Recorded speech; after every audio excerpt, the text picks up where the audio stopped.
New political debates on Canada's immigration policy, insight into the minister's cabinet notes, anticipated strategies for the rest of the year, and employer tips on this edition of ImmPulse.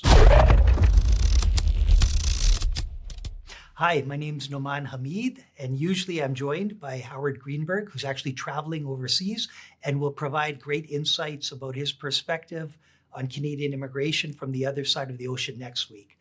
I wanted to provide you with some key updates on this edition of ImmPulse. You would have read our publication, and there are a couple of highlights that I think are worth drawing to your attention. Last week, we heard a lot of discourse from the Conservative leader on immigration, closing the temporary foreign worker program.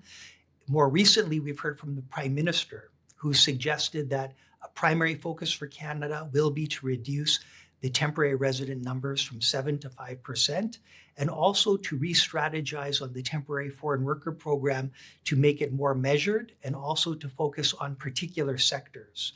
That sounds like a more balanced approach than the other position from the Conservative leader. And I think that's something that you as an employer, as a worker, can look forward to updates to seeing the direction of Canada's program. There's also quite a bit of information right now on the general sentiment around immigration. There's a concern that about 70% of Canadians currently feel that immigration is too high. And I think the political leaders are definitely responding to that. But if we take another look at the minister's notes, which have actually been released, it's the transitional notes that the minister has to review the entire program, you would see a more balanced approach. Minister Diab has in fact gone as far as to say her current focus is to attract global talent to Canada, but ensure that there's integrity in the program.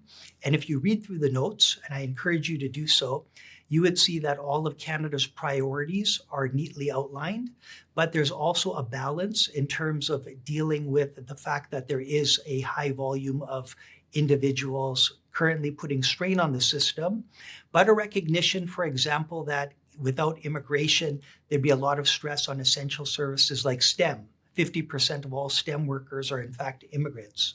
And we'd also see that if the immigration levels were reduced for a long time, Canada would end up into negative population growth.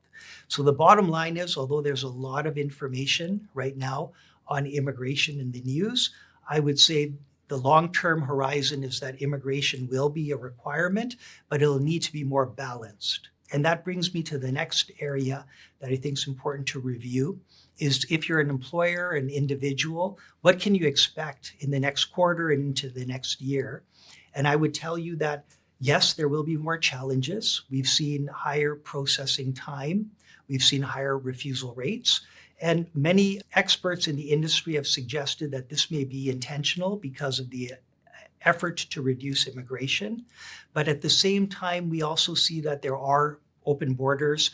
Companies are processing applications, approvals are coming through, but there is a higher obligation. If you read through the ministerial notes, you would see a real focus as well on compliance. And I think that will be one of the big trends. If you're an employer, you need to make sure that you've got a clear policy. You're proactive in terms of understanding what are your business needs. Do you have a contingency plan? If you're not able to bring in a worker, could you create a remote work alternative? Are there more than one option to consider when processing your workers? We've had some great discussions with clients, even talking about introducing policies, whether you support PR from the beginning so that workers have a fair chance to understand their prospects of remaining in the country. And I'd also suggest that it's a good time for those employers to consider even a mock audit. Make sure your compliance is strong. You can test your compliance with an inspection letter and test whether or not you've got all of your documents in order. So the basic message is it's going to be a more challenging time. There could be new legislation. There's a Strong Borders Act that's in the second reading, which may result in the ability to reduce or cancel immigration applications.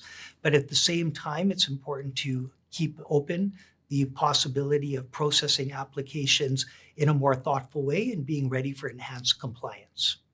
Thank you very much. We look forward to continuing the discussion next week. Thank you for joining ImmPulse. If you have any questions on the latest trends or strategies, please feel free to reach out at greenberghameed.com.